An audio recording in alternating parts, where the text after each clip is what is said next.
Hello and welcome to Cover by Cover. I'm Wang Bang Danang. And I'm Robo Slam Jones. Today we're heading all the way back to the ancient, historical, distant past of 1996 to take a look at a series that might prove, just maybe, that we never should have spent a damn minute on that godforsaken Gundam Wing bullshit. Fuck you too.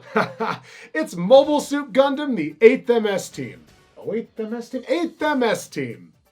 By the time MS Team made the scene, there had already been more than a dozen series, OVAs, movies, and compilations released within the Gundam Expanded Universe. Trademark Animerica. After the barely break-even of Gundam Wing in Japan, it rode in on the coattails of nothing to take the franchise, at least temporarily, back to its roots. That's right, you self-righteous dick cheese. I cannot possibly deserve this. Sailing in at just 12 episodes, this series turned OVA took more than 3 years to fully release after the show's director and relative franchise newcomer, Takeyuki Kanda, died tragically in a car crash at the young age of 53. Why did you make me report the terrible news? Well, maybe you shouldn't be such an enormous cock. Instead, it was up to Devilman Domineer Umanosuke Ida to finish the project, a bizarre choice considering all he had done up until that point was some storyboards, and giant mechs weren't exactly his thing. Still, we'll be looking at Kanda's work today, so we'll set Ida, who tragically died of lung cancer at the even younger age of 49 in 2010, aside for now. Man, was this project cursed or something? But let's stop talking about tragedy and loss before I get too depressed to continue. I'm picking up what you're putting down, JT. Ladies and gentlemen, this is Mobile Suit Gundam, the 8th MS Team. No, never mind. You took too long. I'm gonna need a minute. God damn it. We kicked things off at 79 years until Christ in what is obviously the jungles of Vietnam, but because they weren't going for deer hunter vibes, they're going to be vaguely referred to as the jungles of Southeast Asia. Yeah, okay, sure.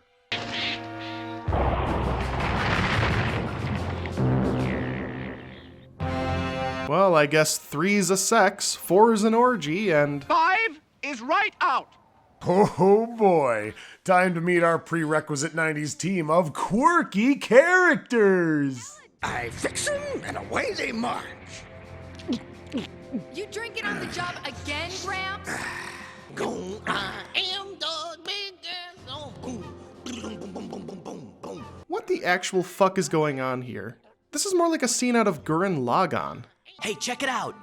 Did you see the Earth? Awesome, inspiring, fantastic. Gives you goosebumps just to look at it. In case you forgot, we are here to fight a war. Yes, thank you. My thoughts exactly. You know, JT, if we don't have naive, upbeat characters, there's no one with wills to shatter when shit gets real. Okay, fine. That explains our young protagonist Shiro here. But what about the grizzled veterans at the base? Just about the only one that fits in is General Drunky over here. At least Red Hair is trying to take shit seriously. But why is she the only one? Wait, which Red Hair? You're right. Both of them. Okay, well, at least Shiro has an attitude and personality in line with a young officer, as opposed to the last two traumatized child soldiers we were strapped with. Anyway, a battle just out of orbit breaks out in their path, and Lieutenant Legbolt's for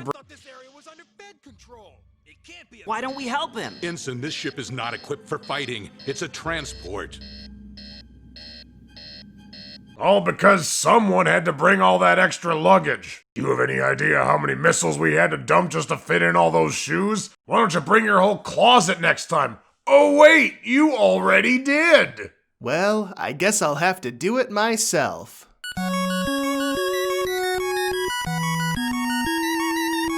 Actually, Shiro's harebrained heroics save the day when he flies out in fucking ball and squashes the Zaku in a fair fight. I mean, sure, his pathetic vessel is also destroyed in the process, but when the Knight breaks his shell to destroy the Radiance, we don't count that as a loss, now do we?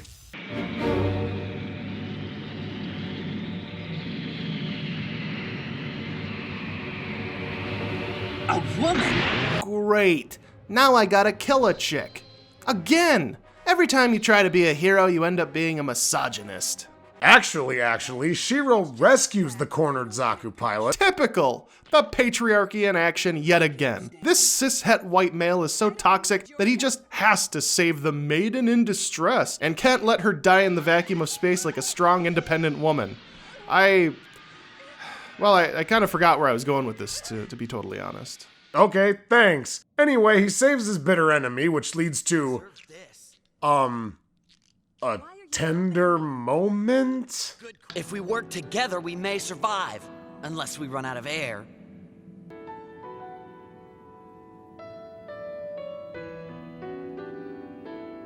Yeah, I don't buy it. Is this supposed to be them developing feelings for each other? It comes off as more awkward than anything. I mean, there was an important conversation going on here and they're running out of air, but sure, I guess there's time to symbolically float towards each other and make gormless, confused faces. Sorry, music, you lose this round. Still, that uncomfortable silence was enough to convince Girl that maybe she shouldn't die pointlessly and be forgotten forever. Good choice. I know. There's bound to be portable radio units or signal flares somewhere on board. Some way to let people know that we're alive. Right. So, we split up to look and meet back here in 10 minutes? Sounds good.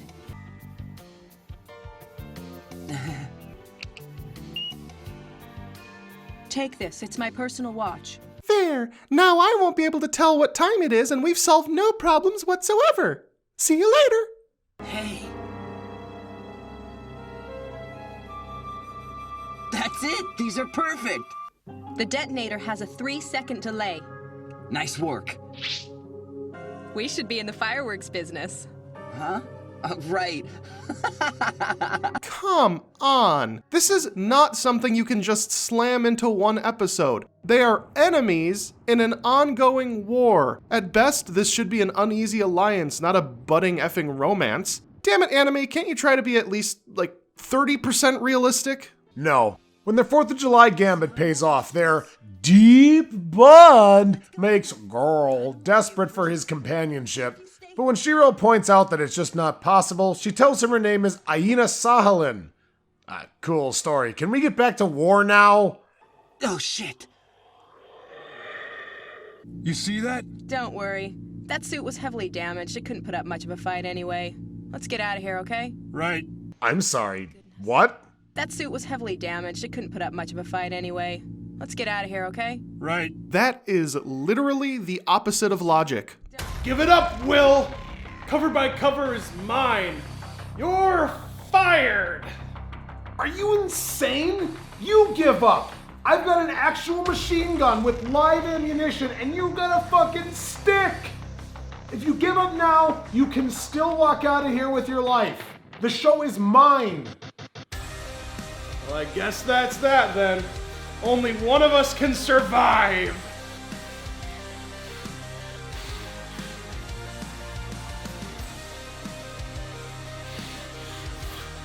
Hey, wait, time out. Yo, what the fuck? Dude, we've been in this standoff for 11 hours. I am getting so hungry. You want to just forget the whole thing and go get some food? Yeah, I'm feeling a little peckish myself. Sure. Burgers? Sounds great to me.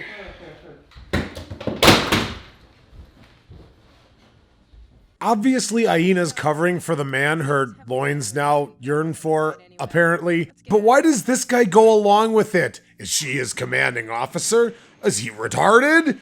Anyway, the pilot Shiro saved returns the favor, and after one last bit of exposition, the episode ends. Oh, yeah. And the A-Team commander is fast asleep.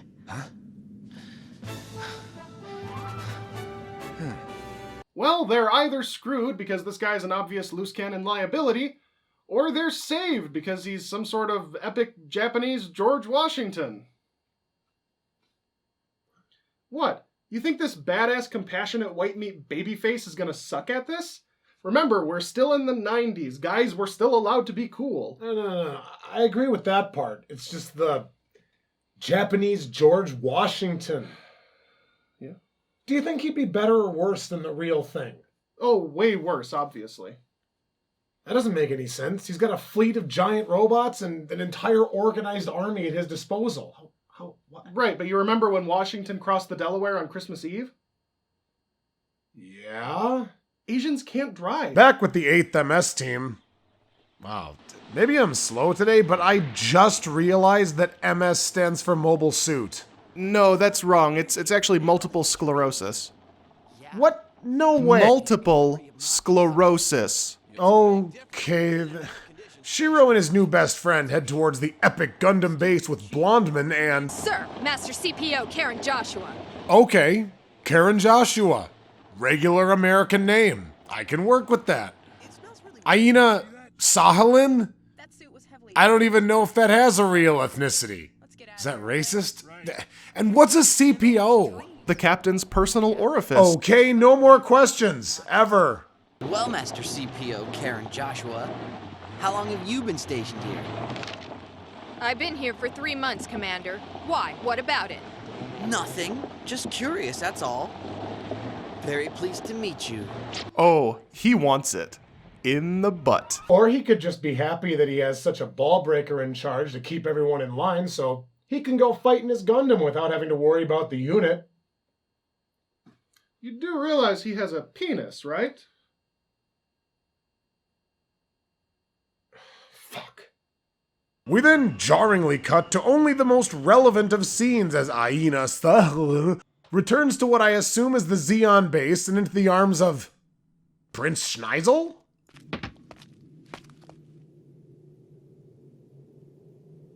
Thank you for that. The seeming connection she had with Shiro is now even less believable. Anyway, as our heroes get ready to move out, Shiro offers a brief but stern speech.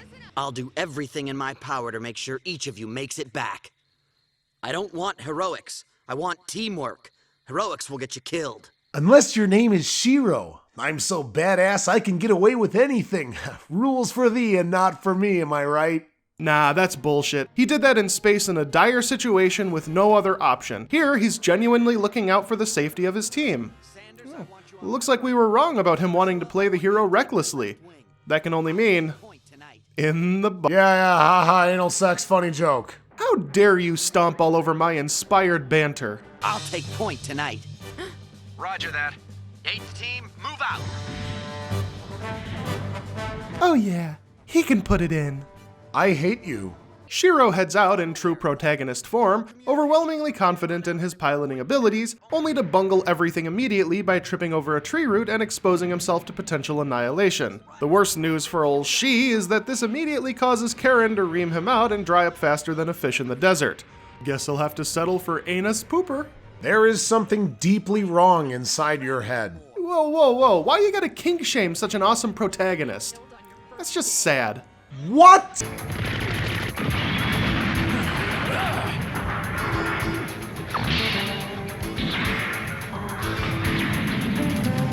No, Chief Sanders! The power of a Gundam. Blinder cracker! Shit! Oh, it's already over?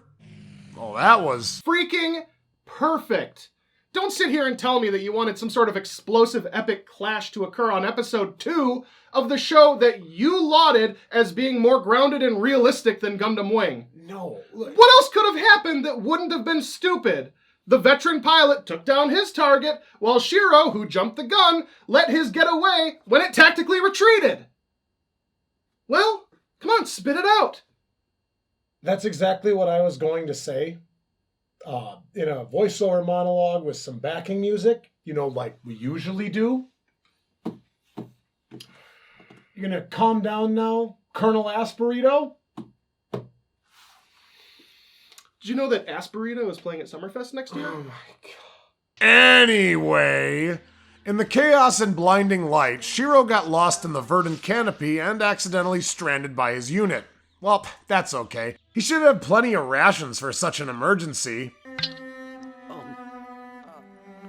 great! That's just great. The Japanese George Washington, huh? Well, you either drown in sweat or drink your own piss. George Washington, 1773. you can cut any time. Welcome to the rest of the episode, and I couldn't be happier. We spend a whole bunch of quality time with our main character in an unfamiliar, hostile environment as he's forced to adapt and overcome.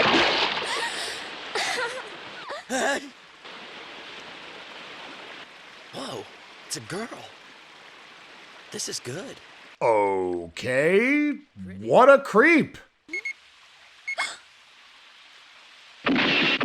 Whoa, hey, stop that! Stop shooting! What are you doing? That looked like a Fed pilot. The Zaku from last night. He's just wandering around over. Oh, I guess that's the end of that scene. What the hell is happening? The big showdown, that's what. Shiro lies in wait after spotting the Zaku from earlier and blasts it into submission, but when the big bastard won't admit defeat, he brings down the hammer and utterly obliterates it. Now he can, just leave and arrive back at camp. Wait, the Gundam has autopilot that could have brought him back at any time? And the episode ends? What the hell is happening? What even happened there? Everything was going so well, and then incoherent nonsense. Some random naked jungle girl, just a sudden boom, insta-kill, and the Gundam had autopilot? Like, how am I supposed to buy that Shiro was in any actual danger at any point? I don't know, man. We've had a lot of anime that have shit the bed right out of the gate, but have we ever had it where, like, we've been so invested in a show and then it's just gone so off the rails? Like, what the hell? I don't know. Well, regards to that quarter fuck-up, would you continue watching, JT? Oh, absolutely, I would. Really? Well, yeah, I would continue watching. Jesus Christ, I thought so. Bitch. George Washington, 1773. As you all know, I love me some giant robots. I'm also really into the design of these classic Gundams, and the lack of super flashy, instantly fantastical action really makes this an interesting affair with much more grounded circumstances and scenarios. Like a girl being totally okay with a skeevy bastard peeping on her once she realizes he's a pilot. Hey, butt out. Something that prevented me, and I'm sure a lot of others, from getting into the Gundam franchise, at least for a while, was just the enormity of its catalog. Well, if the nonsense of Gundam Wing put you off, this is probably a much better entry point. It seems like that show was made more for kids. Read Complete Idiots. Well, I mean, kids are idiots, but anyway, this outing is clearly aimed at a more mature audience, what with the babs and the extra weight given to what would elsewhere be considered relatively low stakes. It's such a stark contrast that I'm very intrigued to see where it goes. As for me, I've been into Gundam models since I was a kid, but never really cared for any of the silly, convoluted bullshit of the contemporary series on display when I later got into anime. This show, on the other hand, does offer something completely different, which, going backward from where things have shifted to, is like a breath of fresh air. I like that our character actually has a twinkle in his eye and seems to be excited about being in the show, as opposed to, I don't know, some fucked up child soldier surrounded by moronic shenanigans. It seems like that shit is what Full Metal Panic aims at parodying, but this is a whole different animal. I would most definitely continue watching, and with anticipation. Wow, we both agree again. Awesome. Yeah, and just think, at this point in the series, not a single member of the crew had met an untimely demise yet. Dude, what the hell? And that's gonna do it for this week on Cover by Cover. I'm Will Ryan. And I'm JT Camp, reminding you at home, skeeving out on girls in a pervy fashion is totally okay so long as you're in a position of power. Oh, they're probably into it. In the butt.